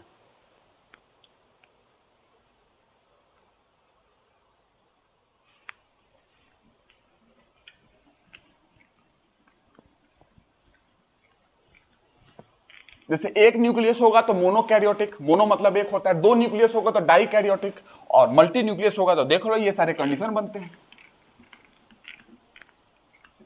सिनोसिटिक और एग्जांपल भी आपने देख लिया, ठीक है। सिनोसिटिक एंड सिंसीसियम कंडीशन, ये सारे मल्टी न्यूक्लिएट कंडीशन। आगे चलते हैं, नोट कर लिया आपने। अब मैं बात करता हूं आपसे कुछ न्यूक्लियोलाई की बात करता हूं, न्यूक्लियोलस की बात करता हूं, ठीक है। न्यूक्लियोलस, ठीक है। तो न्यूक्लियर मेम्ब्रेन देख लिया आपने, न्यूक्लियर इन्वेलप देख लिया आपने, उसी को न्यूक्लियर मेम्ब्रेन बोलते हैं। उसके बाद आप देखोगे न्यूक्लियोलस और न्यूक्लियो कैरियोलिम्फ की बात करेंगे। न्यूक्लियो जो वहां पे फ्लूइड है उसके अंदर, न्यूक्लियस के अंदर, उसकी भी बात करेंगे। तो अभी न्यूक्लियोलस की बात कर लेते हैं थोड़ी सी, ठीक है। न्यूक्लियोलस की अगर बात करें इसमें, तो न्यूक्लियोलस को डिस्कवर्ड किया था फोंटाना ने। थोड़ी सी बात करते हैं, डिटेल में आपको नहीं पूछा जाएगा। डिस्कवर्ड बाय फोंटाना, इन्होंने न्यूक्लियोलस को डिस्कवर किया था। जो मैंने आपको बीच में स्ट्रक्चर बनाया था ना, ऐसा वाला, याद होगा।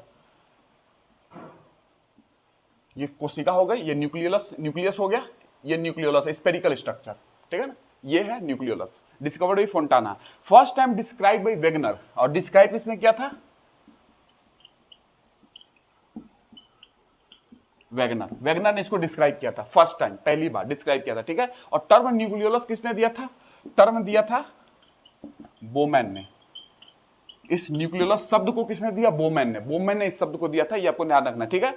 ये बेसिक चीज है, और ये आपको हमेशा इस न्यूक्लियस की पेरीफेरी में मिलेगा। ये साइड में मिलता है, बीच में नहीं, ये साइड में मिलते हैं, साइड में, पेरीफेरी में। ये आप लिख सकते हो, न्यूक्लियोलस कहां मिलता है? Always found at the peripheral part of nucleus. Nucleus के पेरीफेरी में मिलता है, पेरीफेरी में, ठीक है। ये आपको ध्यान रखना है। आगे चलते हैं। और इनर न्यूक्लियर मेम्ब्रेन, ये इनर न्यूक्लियर मेम्ब्रेन है, ये आउटर न्यूक्लियर मेम्ब्रेन है, दो मेम्ब्रेन है। इनर न्यूक्लियर मेम्ब्रेन के पास में रहता है न्यूक्लियोलस, ये भी ध्यान रख सकते हैं, ठीक है। अब मैं आपको बताता हूं एक मेन पॉइंट जो आपको ध्यान रखना है। ऑलवेज ये न्यूक्लियोलस ऑलवेज किसी चीज से जुड़ा होता है, किसी चीज से एसोसिएटेड होता है। वो क्या है? तो always associated with, always associated with secondary constriction. ये किससे एसोसिएटेड होता है nucleolus? Always remain associated with secondary construction of SAT chromosome, of SAT chromosome. Always remain जुड़ा होता है set chromosome, secondary construction of SAT chromosome. Chromosome में primary constriction, secondary constriction होते हैं। ये आपको नहीं पता होगा तो आपको पता चल जाएगी बाद में, कोई चिंता करने की बात नहीं है। Set chromosome always remain associated with the secondary construction of SAT chromosome, ठीक है। आल्सो कॉल्ड, इसी को आपको न्यूक्लियोलर ऑर्गेनाइजर रीजन के नाम से जानते हैं। NOR nucleolar organizer region, nucleolar organizer region, ये ध्यान रखना है ये सारी चीजें, ठीक है ना। इसी को हम लोग न्यूक्लियोलर ऑर्गेनाइजर रीजन के नाम से भी जानते हैं। तो always remain associated with secondary construction of SAT chromosome called nucleolar organizer region, ठीक है।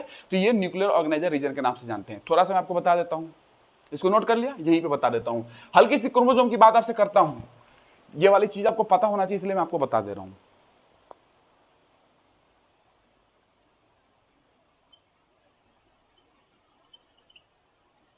और इसके अंदर में क्रोमोसोम में क्या होता है? डीएनए, ये तो पता होगा। ठीक है।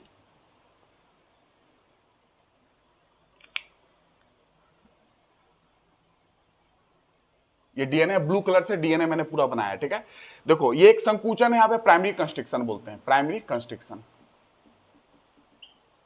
कंस्ट्रक्शन, ठीक है। और इसको सेंट्रोमियर भी बोलते हैं, इसको बोलते हैं सेकेंडरी कंस्ट्रक्शन। यही मैंने लिखा था, कुछ दिख रहा है, ये लिखा है जो मैंने वही लिखा है, क्रोमोसोम है ये डीएनए है ब्लू कलर से।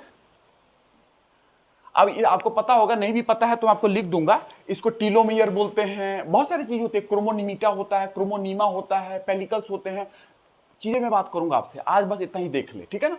तो ये आपका एक क्रोमोसोम है, गुणसूत्र, जिसमें डीएनए है, प्राइमरी कंस्ट्रक्शन, सेकेंडरी कंस्ट्रक्शन, ठीक है। और ये वाला छोटा जो मैंने बनाया ना छोटा, इसको क्या बोलते हैं, इसको हम लोग बोलते हैं ट्रेबेंट, ट्रेबेंट बोलते हैं, ठीक है। और नहीं तो इसको दूसरा नाम है सैट क्रोमोसोम, इसी वाले पार्ट को हम लोग बोलते हैं और सैट क्रोमोसोम। सैट का फुल फॉर्म होता है, मैं आपसे बात कर लूंगा। ट्रेबेंट, इस छोटे वाले रीजन को ट्रेबेंट या तो सैट क्रोमोसोम के नाम से जानते हैं। और यहीं से मैंने बोला कि एक डीएनए का धागा निकलेगा, ये भी एक डीएनए है, ब्लू कलर से मैंने डीएनए बनाया है सारा, डीएनए का धागा निकलेगा और उसके बाद यहां पे आपका न्यूक्लियोलस की सिंथेसिस होती है, ये न्यूक्लियोलस है, न्यूक्लियोलस। तो न्यूक्लियोलस किससे एसोसिएटेड है, दिख रहा है, ये तो मैंने डाला है ना, always remain, this nucleolus is always remain associated with the secondary construction of SAT chromosome. SAT chromosome के सेकेंडरी कंस्ट्रक्शन से न्यूक्लियोलस एसोसिएटेड है, जुड़ा हुआ है, लिंक है, यही मैंने आपको बताया था, ठीक है। This is chromosome part. और सैट का मतलब होता है साइन एसिड थाइमो न्यूक्लिनिको, ये इसका फुल फॉर्म है सैट का। सैट का फुल फॉर्म है साइन एसिड थाइमो न्यूक्लियोनिको, ठीक है, इसका फुल फॉर्म है न्यूक्लिनिको। मैं आप लिख दूंगा आपको, ठीक है ना, आपको इस थोड़ी देर बाद, ठीक है। तो ये आपको ध्यान रखना है, बेसिक चीजें किसके बारे में, न्यूक्लियोलस के बारे में, बस बेसिक टर्म, ये न्यूक्लियोलस कैसे एसोसिएटेड है, ये मेन पॉइंट मैंने आपको लिख दिया। आगे चलते हैं, इसकी फंक्शन थोड़ी बता देता हूं आपको, ठीक है ना। न्यूक्लियोलस की फंक्शन, इसको नोट कर लिया आपने, फंक्शन बता देता हूं। वैसे न्यूक्लियोलस मैंने आपको पढ़ाया भी है, ठीक है। फंक्शन बात करें इसकी, तो फंक्शन में पहला ribosomal factory of cell, ribosome factory of cell. Protein factory कौन है, प्रोटीन फैक्ट्री सेल का राइबोसोम, लेकिन राइबोसोमल फैक्ट्री कौन है, मतलब राइबोसोम को कौन बना रहा है, प्रोटीन को तो बना रहा है राइबोसोम, लेकिन राइबोसोम को कौन बना रहा है, राइबोसोम की फैक्ट्री कौन है, न्यूक्लियोलस। तो ribosomal factory of cell, cell की राइबोसोमल फैक्ट्री है, ठीक है। They give rise to ribosome, यही राइबोसोम को बनाते हैं, ठीक है। जैसे कि राइबोसोम प्रोटीन बनाता है, तो राइबोसोम को कौन बनाता है, न्यूक्लियोलस, ठीक है। और लिखेंगे, इसके बाद आपको ध्यान रखना है हेल्प्स इन प्रोटीन सिंथेसिस, दूसरा ये हेल्प्स करता है, helps in protein synthesis, protein synthesis में ये भी हेल्प करता है न्यूक्लियोलस, ठीक है, बिकॉज दे सिंथेसाइज राइबोसोम, क्योंकि ये राइबोसोम बना रहे हैं और राइबोसोम का काम ही है प्रोटीन बनाना, तो ये कहीं ना कहीं राइबोसोम को बना रहे हैं, तो ये प्रोटीन सिंथेसिस में, प्रोटीन संश्लेषण में सहायता कर रहे हैं, ये लिख सकते हैं दूसरा पॉइंट। तीसरा point, store house of RNA, store house of RNA, RNA का स्टोर हाउस, कौन स्टोर करता है आरएनए को, यही करते हैं। उसमें भी कौन सा आरएनए, राइबोसोमल आरएनए, क्योंकि यही राइबोसोमल आरएनए हमको क्या करता है, राइबोसोम को बनाने में भाग लेता है। राइबोसोमल आरएनए प्लस प्रोटीन से बनते हैं, तो ये राइबोसोमल आरएनए का स्टोर हाउस होता है। कभी पूछ ले कि स्टोर हाउस ऑफ आरएनए, तो न्यूक्लियोलस को ही बोल देना, या कभी राइबोसोमल आरएनए बोल दे तो आंसर होगा ही न्यूक्लियोलस, कोई दिक्कत ही नहीं है। ये बेसिक फंक्शन है किसका, न्यूक्लियोलस का, ठीक है, ये आप ड्रॉ कर लेना। और न्यूक्लियोलस को लिटिल न्यूक्लियस भी बोलते हैं, इसको और भी, न्यूक्लियोलस को क्या बोलते हैं, लिटिल न्यूक्लियस, लिटिल न्यूक्लियस, इसको छोटा केंद्रक के नाम से भी जाना जाता है, लिटिल न्यूक्लियस के नाम से भी इसको जाना जाता है, ठीक है, ये आपको ध्यान रखना है। चलते हैं आगे, इसको नोट कर लेंगे। देख रहे हैं ना, टर्म मैंने वो बताए हैं जो आपसे पूछे जाएंगे, कॉन्सेप्ट भी दे दिया, फंक्शन ने बता दिया, बेसिक लिंक था यहां से क्रोमोसोम से, मैंने वो भी दे दिया, ठीक है। आगे चलते हैं।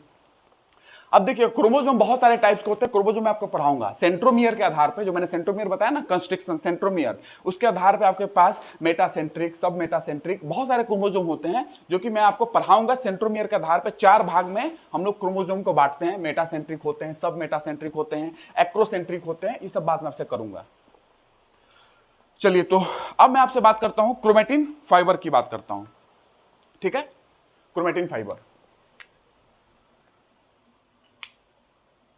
जो क्रोमोजोम बनाएगा, क्रोमेटिन फाइबर, थोड़ी सी इसकी बात कर लेता हूं। क्रोमोजोम तो मैं आपसे अलग डिटेल में बात करूंगा, आज थोड़ी बेसिक बात कर लेते हैं। क्रोमेटिन फाइबर या क्रोमेटिन रेटिकुलम, जाल, ये जाल होता है, ठीक है, क्रोमेटिन का जाल, ठीक है। ये क्या है? ये सेल है, ये न्यूक्लियस है, और यहां पे आपको क्रोमेटिन के जाल फैले हुए हैं। तो मैंने बोला था ना, क्रोमोजोम नहीं होता है, नॉर्मली क्रोमेटिन के जाल होते हैं। जब सेल डिवाइड करने लगती है तब जाके यही क्रोमेटिन के जाल कंडेंस होके, संघनित होके एक थिक स्ट्रक्चर, मोटा स्ट्रक्चर क्रोमोजोम बना देता है। तो ये नॉर्मली क्रोमेटिन के जाल हैं, ठीक है। अब इसमें भी दो प्रकार के क्रोमेटिन होते हैं, याद रखना थोड़ी सी बात, दो प्रकार के। एक ऐसा क्रोमेटिन जो स्टेन, लाइट स्टेन हो रहा है, हल्का कलर में दिख रहा है, उसको यूक्रोमेटिन बोलते हैं, यूक्रोमेटिन, यूक्रोमेटिन, ठीक है। ये सेल मैंने ड्रॉ किया है, सेल है ये, ठीक है ना, ये न्यूक्लियस है, उसके अंदर में क्रोमेटिन है, ये न्यूक्लियोलस भी होगा जो मैंने अभी आपको पढ़ाया, न्यूक्लियोलस, ये न्यूक्लियर मेम्ब्रेन है, ठीक है। और इसके अंदर का जो द्रव होगा उसको न्यूक्लियोप्लाज्म बोलते हैं, या कैरियोलिम्फ भी बोलते हैं, या न्यूक्लियर सैप भी बोलते हैं।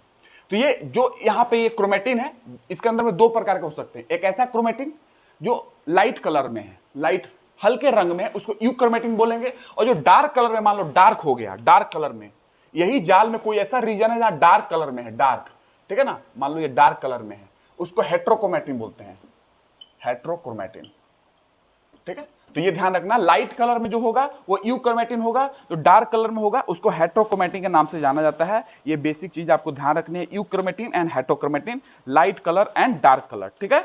तो ये यूक्रोमेटिन, हेट्रोक्रोमेटिन आपको ध्यान रखना है। यूक्रोमेटिन क्या होते हैं? जो कि स्टेन होते हैं लाइटली, ये लाइट कलर में स्टेन होते हैं। हेट्रोक्रोमेटिन क्या होते हैं? जो डार्क कलर में स्टेन होते हैं। यूक्रोमेटिन वो होते हैं जो जेनेटिकली एक्टिव होते हैं, ये जेनेटिकली एक्टिव होते हैं, मतलब कि अनुवांशिक रूप से सक्रिय होते हैं, ये यूक्रोमेटिन। हेट्रोक्रोमेटिन क्या होते हैं? ये अनुवांशिक रूप से इनएक्टिव होते हैं, सक्रिय नहीं होते हैं, ये आपको ध्यान रखना है बस।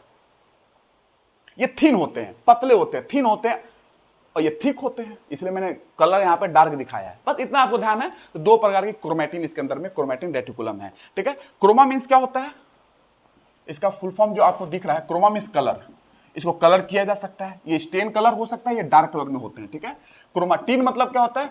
फाइबर, मतलब कि धागा, एक तीन मतलब होता है धागा नुमा, ठीक है, थ्रेड के समान होता है, थ्रेड के समान, इसको लिख सकते हो थ्रेड के समान, थ्रेड नुमा, ठीक है। और रेटिकुलम का मतलब क्या होता है? जाल, है ना, जाल, तो वही तो है ना, एक जाल फैला हुआ है ना। ये उसमें भी दो प्रकार है, यूक्रोमेटिन, हेट्रोक्रोमेटिन। ये लाइट कलर में होता है, मतलब स्टेनिंग इसकी लाइट होती है, लाइट कलर में स्टेन होता है, ये डार्क कलर में स्टेन होता है, ठीक है। और ये थिन होता है, ये थिक होता है, ये थिन होते हैं, ये थिक होते हैं, बस। ये एक्टिव होते हैं जेनेटिकली, ये इनएक्टिव होते हैं जेनेटिकली, अनुवांशिक रूप से ये सक्रिय होते हैं, ये सक्रिय नहीं होते हैं, निष्क्रिय होते हैं। आगे चलते हैं, क्रोमोजोम की थोड़ी सी बात मैं आपसे कर लूं। क्रोमोजोम, क्योंकि क्रोमेटिन रेटिकुलम यही जाल बाद में जाके कंडेंस होकर क्या बनाएगा? क्रोमोजोम बनाएगा। तो इसकी मैं आपसे बात तो किया था, हल्की सी बात मैं अभी आपसे कर लेता हूं कि क्रोमोजोम कैसे जाल बनाता है, ठीक है। देखिए, एक्चुअली पहले होता है न्यूक्लियोसोम, मैं आपको पढ़ाऊंगा कभी, न्यूक्लियोसोम, ठीक है। ये न्यूक्लियोसोम एक स्ट्रक्चर होता है। कैसे क्रोमोजोम बनता है, थोड़ी सी मैं लाइन डायग्राम में आपको बता दे रहा हूं। न्यूक्लियोसोम जो होता है कंडेंस होंगे, कंडेंस होगा, कंडेंस होकर सोलेनॉइड बनाएगा, सोलेनॉइड। तो कंडेंसेशन हो रहा है, संघनन होने जा रहा है, तो यही न्यूक्लियोसोम कंडेंस होकर सोलेनॉइड बनाएगा। उसके बाद सोलेनॉइड कंडेंस होगा, सुपर सोलेनॉइड बनाएगा, ये भी कंडेंस होगा, सुपर सोलेनॉइड। कंडेंसेशन हो रहा है, संघनित होते जा रहे हैं, सुपर सोलेनॉइड बन गया। उसके बाद फिर कंडेंस होगा, ये कंडेंस होगा क्रोमेटिन का। अब क्या बनेगा? ये भी कंडेंस होगी, देखो कंडेंसेशन होते जा रहे हैं। अब बनेगा क्रोमेटिन थिक थ्रेड, क्रोमेटिन का थिक थ्रेड बनेगा, धागा, थिक थ्रेड बनेगा, क्रोमेटिन का थिक थ्रेड। और फिर उसके बाद जो कंडेंसेशन होगा तो क्रोमोजोम बन जाएगा। और कौन से स्टेज में? सेल डिवीजन के कौन से स्टेज में क्रोमोजोम दिखता है? मेटाफेज स्टेज, लिख दो, at metaphase stage, metaphase stage. ये कब दिखेगा क्रोमोजोम? गुणसूत्र सेल डिवीजन के स्टेज होती है, prophase, metaphase, anaphase, telophase. Metaphase stage में ये क्रोमोजोम आपको दिखेगा, गुणसूत्र। इस तरीके से क्रोमोजोम बनते हैं। तो ये आप लिख लो, बाकी मैं आपको थोड़ा सा इसकी बात कर लेता हूं, क्रोमोजोम की डिस्कवरी से रिलेटेड। बाकी मैंने क्रोमोजोम के बारे में थोड़ा बता दिया था, ऐसे डिटेल स्ट्रक्चर इसके बारे में है। ठीक है। अब मैं बात करूं आपसे क्रोमोसोम के बारे में, तो chromosome were first time observe bye, chromosome को पहली बार ऑब्जर्व किया गया था बाय हॉफमिस्टर के द्वारा। एक लिख लेंगे, हॉफमिस्टर वो साइंटिस्ट है। Chromosome were first time observe by Hofmeister in 1848, 1848 में पहली बार ऑब्जर्व किया था गुणसूत्र को। कहां पे? Pollen grains of plant, pollen grains plant के पराग कण होते हैं पॉलन ग्रेन्स, उसमें उन्होंने पहली बार क्रोमोसोम को ऑब्जर्व किया था। ये आपको ध्यान रखना है, पॉलन ग्रेन्स।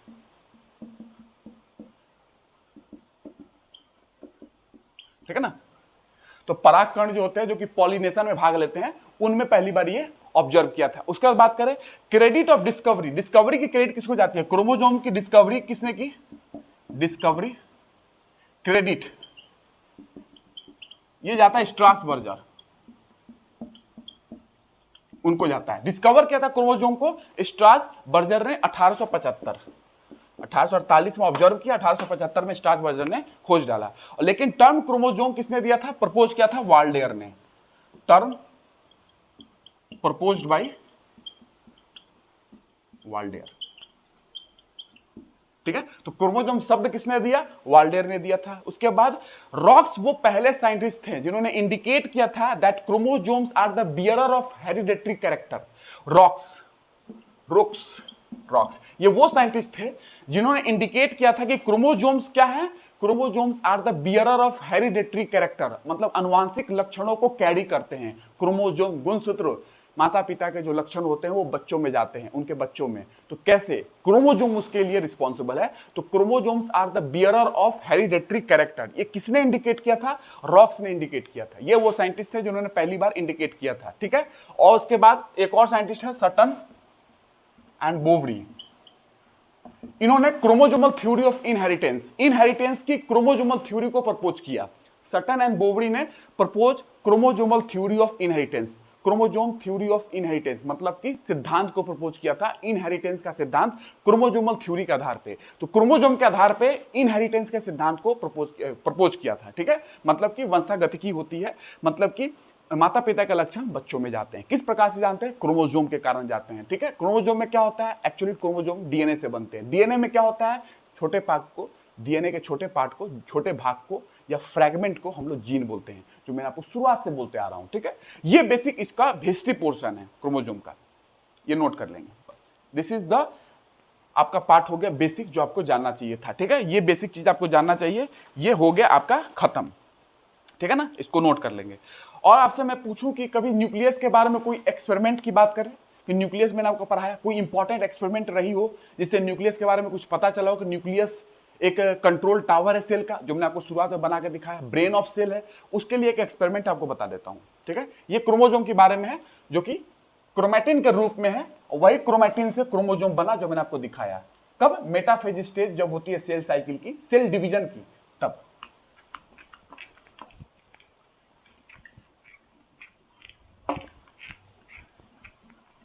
तो कंडेंस होके ये सारी चीज बन रही है क्रोमैटिन से, क्रोमैटिन के जाल से क्रोमोसोम बन रहा है, गुणसूत्र। ठीक है, हैमरलिंग का एक्सपेरिमेंट है ये, हैमरलिंग, न्यूक्लियस से रिलेटेड हैमरलिंग एक्सपेरिमेंट। कभी पूछ लेगा न्यूक्लियस से रिलेटेड एक्सपेरिमेंट कौन सा है इसमें? हैमरलिंग का एक्सपेरिमेंट है। ये एक अलगी पे हुआ था, एक अलगी एसिटाब्युलारिया, ग्रीन अलगी है, एसिटाब्युलारिया पे ये एक्सपेरिमेंट हुआ था। और यहां से पता चला था, क्या पता चला था? यहां से आपको कंक्लूजन बता रहा हूं, हेरिडिटरी इंफॉर्मेशन इज एसिटाब्युलारिया। जब ये एसिटाब्युलारिया ग्रीन अलगी पे इन्होंने एक्सपेरिमेंट किया हैमरलिंग ने, तो पूछा, बताया गया इनके द्वारा कि जो एसिटाब्युलारिया में जो हेरिडिटरी कैरेक्टर है is stored in the foot of the cell. Hereditary character of Acetabularia, hereditary character जो है, अनुवांशिक जो लक्षण है, वो कहां स्टोर है? एसिटाब्युलारिया अलगी के में कहां स्टोर है वो? तो एसिटाब्युलारिया अलगी में वो फुट ऑफ द सेल में स्टोर है, stored in the foot of the cell.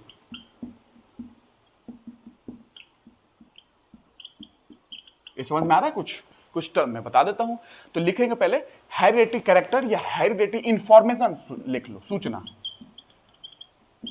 Hereditary information of Acetabularia is stored is stored in the foot of the cell where the nucleus resides, जहां पे nucleus रहता है, where the, इनमें एसिटाबुलारिया में, where the nucleus resides. तो nucleus कहां पे है एसिटाबुलारिया में? फुट ऑफ द सेल, उनके फुट में है। फुट ऑफ द सेल मतलब कैसा बात करें, जैसे कि ये आपका एसिटाबुलारिया है, ठीक है, एसिटाबुलारिया, ठीक है, क्राउन नुमा स्ट्रक्चर होता है इसमें, आपको पूरा नहीं जानना, ये फुट है उसका, यहीं पे न्यूक्लियस होता है। तो यही मैं लिख रहा हूं, हेरिडिटी इंफॉर्मेशन कहां है, ये न्यूक्लियस आपके पास है, इसी के अंदर में कुछ जेनेटिक मटेरियल यहां पे है। तो अगर आप यहां से काट दे रहे हो इसको, तो भी यहां से ये निकल जा रहा है, फिर से इसका रीजनरेशन हो जा रहा है, ठीक है, क्योंकि आप न्यूक्लियस नहीं हटा पा रहे हो। तो अगर ऊपर से भी काट दोगे एसिटाबुलारिया को, तो भी ये फिर से रीजनरेट कर जाएगा, ठीक है। ये बात पता चली थी कि एक कोशिका से पूरा के पूरा सेल बन जा रहे हैं, पूरा एक कोशिका से पूरी की पूरी एसिटाबुलारिया की बॉडी बन जा रही है। जो अलगी है, सवाल कैसे, यहां पे न्यूक्लियस है, यहां पे foot of the cell, foot मतलब फुट ऑफ द सेल, ये मैंने लिखा है, foot of the cell, cell के फुट पे है। तो आपने अगर एसिटाबुलारिया को यहां से कट कर दिया, फिर से ये ग्रो कर जाएगा, फिर से इसकी वृद्धि हो जाएगी, क्योंकि न्यूक्लियस यहां है, उसी के पास हेरिडिटी इंफॉर्मेशन है, जो कि डीएनए का पार्ट बोल सकते हो कि डीएनए वगैरह यहीं पे है न्यूक्लियस के अंदर। आप समझ चुके हो न्यूक्लियस के अंदर डीएनए होते हैं क्रोमोसोम के फॉर्म में, ठीक है। तो ये आपको पता चला था यहां से, ठीक है, यहीं से पता चला था कि nucleus is the physical basis of heredity. Nucleus जो होता है, इसी एक्सपेरिमेंट से पता चला था कि फिजिकल बेसिस है हेरिडिटी की, मतलब वंशागतिकी की भौतिक अधिकार है, क्या कहते हैं, आधार है, एक्चुअली आधार।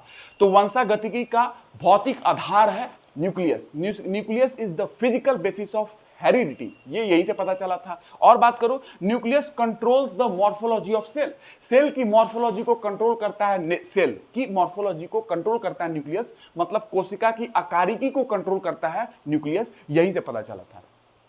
कि अगर यहां से एक्सपेरिमेंट पता चला कि आप, ये आपके पास क्या है, एक्चुअली देखेंगे इसमें, ये लो पूरा थोड़ा बना देता हूं, ठीक है ना, ऐसा क्राउन नुमा स्ट्रक्चर होता है, ये एसिटाबुलारिया का स्ट्रक्चर है, ठीक है, एक क्राउन नुमा, ठीक है। अगर यहां पे न्यूक्लियस है, आपने यहां से काट दिया, तो क्या होगा, कुछ नहीं, फिर से ग्रो कर जाएगा, क्योंकि इंफॉर्मेशन, हेरिडिटी इंफॉर्मेशन इसी के पास है, तो वो तो फिर से ग्रो कर जाएगा, फिर से अपने आप को रीजनरेट कर लेगा। तो यही बात यहां से पता चली थी, जो मैंने पहली स्टेटमेंट लिखी है, ठीक है। दूसरा स्टेटमेंट है, nucleus is the physical basis of heredity, और nucleus controls the morphology of cell, cell की मॉर्फोलॉजी, आकारिकी को कंट्रोल करता है। ये एक एक्सपेरिमेंट था न्यूक्लियस से रिलेटेड, हैमरलिंग का एक्सपेरिमेंट, जो कि एसिटाबुलारिया एक ग्रीन अलगी पे था। That's it. इतना आपको ध्यान रखना है न्यूक्लियस के बारे में। क्रोमोसोम में मैंने आपको हिंट कर दिया, बहुत सारी हिंट कर दी है। कभी आपको समय मिलेगा तो मैं हिस्टोन ऑक्टामर, उस हिस्टोन ऑक्टामर पे कैसे क्रोमोसोम लिपटते हैं, न्यूक्लियोसोम बनता है, न्यूक्लियोसोम का मॉडल क्या है, कि बहुत सारे न्यूक्लियोसोम के मॉडल को देखोगे, उसको क्रोमेटिन के नाम से जाना जाता है, उसी को string on beads structure, string on beads structure के नाम से जाना जाता है। ये सब चीजें आपको समझाऊंगा मैं कभी, ठीक है ना, तब जाके क्रोमोसोम बनते हैं, क्वाइलिंग हो के, जो मैंने आपको एकदम से लिख के दिखा दिया, ठीक है ना। तो मिलते हैं नेक्स्ट क्लास में। आई होप आपको समझ में आया होगा न्यूक्लियस, ठीक है। बेसिक मैंने चीजें एक एक पार्ट को कवर कर लिया, न्यूक्लियोलस कवर किया, न्यूक्लियर मेम्ब्रेन के बारे में थोड़ा बताया आपको, उसके बाद मैंने आपको कहीं ना कहीं न्यूक्लियस के एक्सपेरिमेंट बता दिया आपको, तो बेसिक क्रोमोसोम के बारे में थोड़ा सा बता दिया। तो ये बेसिक चीजें थी, आई होप आपको समझ में आई होगी। हिस्ट्री भी बताया न्यूक्लियस की, कैसे न्यूक्लियस की डिस्कवरी हुई, कैसे उसकी खोज हुई थी। क्रोमोसोम की हिस्ट्री बता दी आपको, गुणसूत्र की खोज कैसे हुई, पहले कहाँ हुआ, कैसे हुआ। तो ये बेसिक जानकारी आपको ध्यान रखना है। अब मैं आपको आगे की क्लास में आगे क्रोमोसोम की एक अलग से लेक्चर लेके आऊंगा, ताकि उसमें क्रोमोसोम आपको समझा पाऊं। लेकिन कहीं ना कहीं मैंने आपको क्रोमोसोम की बेसिक चीजें आपको समझा दी है, ठीक है। तो आप विटामिन की बात करेंगे, थोड़ी सी विटामिन बची हुई है, उसके बाद हम लोग तुरंत डाइजेशन में एंट्री करेंगे। और साइंस टेक में हम लोग थोड़ी सी बात विंड में करना है, उसके बाद हम लोग जियोथर्मल एनर्जी स्टार्ट करने वाले, ठीक है। अब लेक्चर कंटिन्यू होंगे, डोंट वरी, अब लेक्चर कंटिन्यू होंगे, ठीक है। तो आई होप आपको समझ में आई होगी। समझ में आई है, कुछ डाउट हो तो आप अपने कमेंट सेक्शन में लिख सकते हैं, यूट्यूब कमेंट सेक्शन में। फीलिंग अपने आप जरूर यूट्यूब के कमेंट सेक्शन में बताएंगे, ठीक है। तो चलते हैं, मिलते हैं नेक्स्ट क्लास में। थैंक यू, धन्यवाद।